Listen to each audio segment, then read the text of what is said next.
दोस्तों बाबर आजम की कप्तानी छोड़ने के बाद दो अहम सवाल पीछे बने कि बाबर आजम ने कप्तानी क्यों छोड़ी और बाबर आजम के बाद नया पाकिस्तान का कप्तान कौन होगा। लेट्स टॉक अबाउट कि बाबर आजम ने कप्तानी क्यों छोड़ी। बहुत सी फर्दर रीजंस के बावजूद एक रीजन बहुत ज्यादा हाईलाइटेड है कि गैरी किशन जो पाकिस्तान के व्हाइट बॉल के हेड कोच हैं वो चाहते थे कि टी20 और ओडी के कप्तान सेपरेट हों। टी20 का एक यंग कप्तान बनाया जाए जो उसको लीड करे, जो फर्दर 4-5 साल तक पाकिस्तान को लीड करे, और दूसरी तरफ ओडी के कप्तान बाबर आजम रखे जो चैंपियंस ट्रॉफी में पाकिस्तान को लीड करे। लेकिन Babar Azam you know that कि इसी रीजन की वजह से वो पहले भी अपनी कप्तानी से इस्तीफा दे चुके हैं। एक स्टबर्न किस्म का एक एटीट्यूड है। लेकिन इसके अलावा भी बहुत सारी रीजन थी जो इसका कॉज बनी, लेकिन यहां पर बाबर आजम ने कप्तानी से रिजाइन कर दिया। ये आपकी मेजर रीजन में से सबसे जो अहम इंपॉर्टेंट रीजन थी वो मैंने आपके साथ शेयर किया है। अब बात आती है कि पाकिस्तान का नया कैप्टन कौन होगा। पहली बात वही कि गैरी किशनवाली के दो डिफरेंट कैप्टन होंगे दोनों फॉर्मेट के लिए। तो इसका मतलब ये है कि आपके पास दो नए कप्तान आएंगे बजाय इसके कि कोई एक कप्तान हो। अगर यंग कप्तान की बात की जाए तो टी20 साइड पे जाएंगे, थोड़ा सा एक्सपीरियंस कप्तान की बात की जाएगी तो वो जाएंगे ओडी फॉर्मेट के लिए। पहले बात करते हैं कि टी20 के हवाले से पाकिस्तान के पास कितनी ऑप्शंस मौजूद हैं और कौन से सूटेबल प्लेयर्स हैं जो पाकिस्तान को टी20 साइड के अंदर लीड करते हुए नजर आ सकते हैं।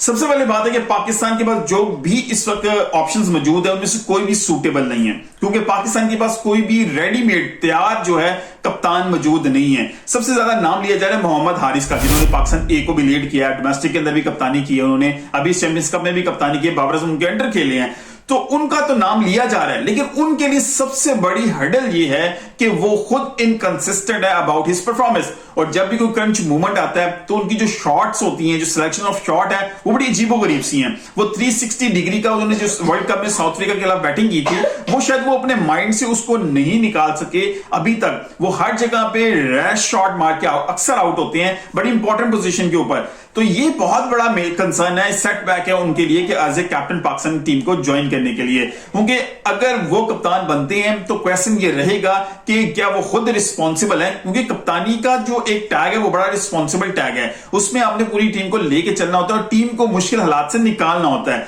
तो अगर आपकी उनकी अपनी बैटिंग जो है इस सिचुएशन में डेवलप हुई है तो it is very tough time के मोहम्मद हारिस को ये जॉब मिले। अगर मिलती है तो फिर उनके लिए बहुत मुश्किल हो जाएगा अपनी बैटिंग को और कप्तानी को साथ साथ लेके चलना। अच्छा, इसके बाद एक और प्रॉब्लम है मोहम्मद हारिस के साथ, वो ये होगी कि अगर वो टी20 के कप्तान बनते हैं तो साइम अयूब बाहर निकलेंगे, क्योंकि जो अभी करंट टी20 साइड है ना उसके अंदर एक प्लेयर इंडक्ट करेंगे ना, इंजेक्ट होगा तो दूसरा प्लेयर बाहर निकल आएगा। ये किस तरह की पजल बनी हुई है, क्योंकि अगर आप उनको इंक्लूड करते हैं तो मोहम्मद रिजवान के साथ मोहम्मद हारिस ओपन करेंगे, क्योंकि हारिस टी20 में नीचे बैटिंग नहीं करेंगे।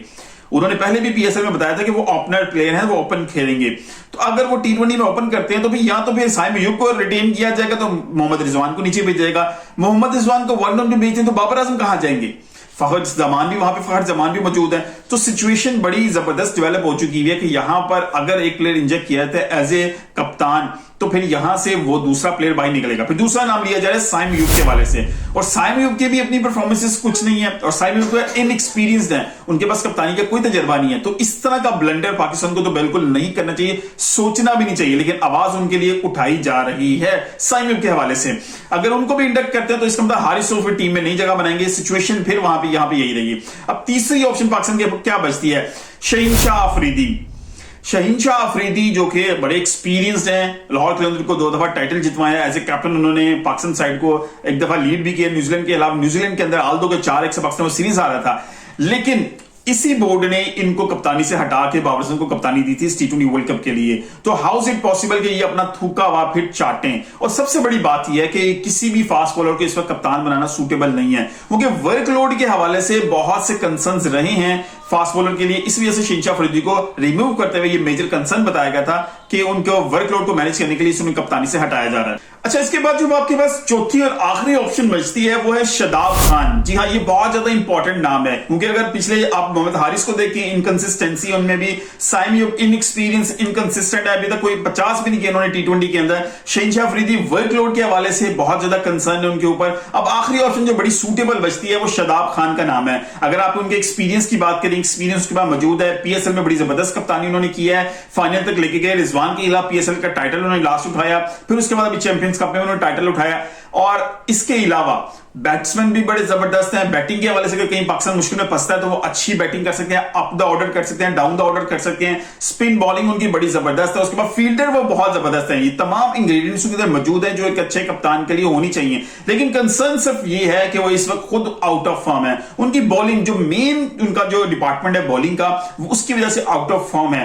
पाकिस्तान टीम में बड़ी देर तक वो इस पोजीशन को संभाले हुए थे कि मिडिल ओवर्स के अंदर जो है ना स्पिनर्स का जो ओहदा था उनके पास था और इसको बड़े अच्छी तरीके से जिम्मेदारी को निभा रहे थे। लेकिन जैसे ही वो आउट ऑफ फॉर्म हुए, पाकिस्तान के पास कोई बैकअप नहीं था। अब इस समय पाकिस्तान बहुत ज्यादा लैग कर रहा है उन्हीं की पोजीशन के ऊपर। उनको जाने के बाद जो गैप बना है, उस गैप को अभी तक पाकिस्तान टीम फिल नहीं कर पा रही। अगर तो वो फॉर्म में वापस आते हैं तो ये सोने पे सुहागा पाकिस्तान के लिए हो सकता है कि वो T20 के अंदर पाकिस्तान की लीड करें और वो जो मिडिल ओवर्स का मसला है वो भी सॉर्ट आउट हो, कप्तानी का मसला भी सॉर्ट आउट हो, ऑलराउंडर का मसला भी सॉर्ट आउट होगा और एक अच्छे फील्डर का मसला भी सॉर्ट आउट हो जाएगा।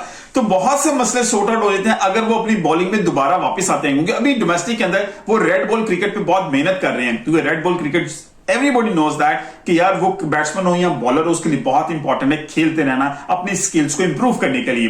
ये तो बात सारी होगी T20 के हवाले से। 4 कप्तान थे, चारों की ऑप्शंस मैंने आपको बताई हैं। आपकी क्या राय है इस कमेंट के शुरू में जरूर बताइएगा। अब बात करते हैं ओडीए के कप्तान के हवाले से। ओडीए के लिए हमारे पास क्या क्या ऑप्शंस है। यूनिसान की जो ऑप्शंस है वो कहते हैं कि यहां पर मोहम्मद रिजवान या फखर जमान, इन दोनों में से किसी एक को कप्तानी दी जाए। अहमद शहजाद फखर जमान का नाम लेते हैं, शाहिद खान अफरीदी ने मोहम्मद रिजवान का नाम लिया। उसके अलावा सलमान बट जो है जिन्होंने भी चैंपियंस कप में बड़े गौर से प्लेयर्स को देखा है, वो भी मोहम्मद रिजवान का नाम ले रहे हैं कप्तानी के हवाले से। लेकिन दोनों का कंपैरिजन किया जाए, मैं कहता हूं शादाब खान यहां पर भी सूट करते हैं। सिर्फ कंसर्न उनका वही है कि उनके अगर फॉर्म वापस आ जाए वो इस फॉर्मेट को भी लीड कर सकते हैं। लेकिन मैं यहां पर आप इन दो का कंपैरिजन करना चाहूंगा। शादाब खान को तो आपने सुन लिया, उसके तमाम मामला क्या हैं। यहां पर फखर जमान को जो एज हासिल है वो फखर जमान का एज सिर्फ ये है कि वो he is a good listener. वो प्रॉपर्ली चीजों को समझते हैं, एग्जीक्यूशन उनकी अच्छी है, चीजों को बड़ा गौर से देखते हैं और बहुत ज्यादा जो है ना चीजों को खराब करने की तरफ या बहुत सी चीजों को मिक्स करने की कोशिश नहीं करते। उनकी स्ट्रैटेजी बड़ी क्लियर रहती है और वो खुद अटैकिंग बैट्समैन है तो अटैकिंग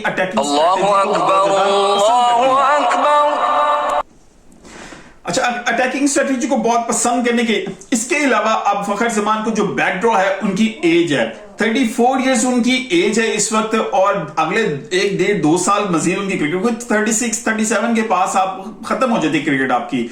तो यहां पर फखर जमान के लिए बहुत ज्यादा टाइम नहीं है कि पीसीबी उनको डिसाइड करके कप्तान बनाए और लॉन्गर टर्म के लिए। क्योंकि जो गैरी किस्म की जो इंडिकेशन होती है वो कहते हैं लॉन्ग टर्म के लिए बने, एक लंबी स्टेबल पॉलिसीज बने जो पाकिस्तान टीम को इंप्रूव कर सके, जिससे रिजल्ट ओरिएंटेड जो है ना हम डिसीजन लें, जो लॉन्ग टर्म जो प्लानिंग्स करें। तो उसमें मेरा ख्याल है ये फखर जमान फॉल नहीं करेंगे। मोहम्मद रिजवान को एज ये हासिल है कि उनकी एज अभी 32 साल है, अभी भी 4-5 साल की क्रिकेट उनकी बाकी है। तो इस हवाले से मोहम्मद रिजवान का गुड लक चार्म मौजूद है। लेकिन मोहम्मद रिजवान की एक प्रॉब्लम यह है कि ये थोड़े से ये भी स्टबर्न काइंड ऑफ माइंड है और ये भी खुल के सीधी सीधी बात कर देते हैं। थोड़ा सा डिप्लोमेट होना चाहिए, चीजों को देखना चाहिए, एक्सेस करना चाहिए, कहीं बोलना कहीं नहीं बोलना। तो मोहम्मद रिजवान बोल पड़ते हैं, बड़ी चीजों को खुली सीधा सीधा बात करते हैं। तो ये शायद पीसीबी को पसंद ना आए क्योंकि आपने इंटरनेशनल मीडिया के साथ इंटरेक्शन करनी होती है, अपने मीडिया के साथ करनी है। तो कई जगहों पर आपसे इस तरह की बातें निकलेंगी जिससे बहुत ज्यादा जो है ना प्रॉब्लम्स क्रिएट हो सकती हैं, स्कैंडल्स बन सकते हैं। तो इस हवाले से भी जो है थोड़ा सा बैक जो है ना इनको बैकलैश आ सकता है मोहम्मद रिजवान को। लेकिन गुड ऑप्शन जरूर है मोहम्मद रिजवान। अब आपके पास वनडे के लिए ऑब्वियसली 3 कप्तान नजर आ रहे हैं, शादाब खान, मोहम्मद रिजवान, फखर जमान। आपकी क्या राय है? T20 के कप्तान और ओडीआई कप्तान सेपरेट होना चाहिए? क्योंकि ये जो माइंडसेट गैरी किस्म का है तो डेफिनेटली ये उनके अपने क्रिकेट के माइंडसेट है कि एक नया कप्तान होना चाहिए, यंग कप्तान होना चाहिए जो T20 को लीड करे, जो अगले 4-5 साल के लिए पाकिस्तान को लीड करे और उससे रिजल्ट्स निकले। प्रॉपर्ली मौका कप्तान को भी मिले, प्लेयर्स को भी मिले, एक स्टेबिलिटी हो, प्लेयर्स के दिमाग से जो है ना इनसिक्योरिटीज खत्म हो और ये खेल को एंजॉय करें इंस्टेड ऑफ के प्रेशर फील करें कि हमारी प्लेस चली जाएगी अगर हमने परफॉर्म ना किया। तो आपकी राय में दोनों कप्तान कौन से होने चाहिए, T20 का और ओडीआई का? कमेंट की सूरत में जरूर बताइएगा। मिलते हैं अगली किसी वीडियो से, अपना ख्याल रखिएगा। अल्लाह हाफिज।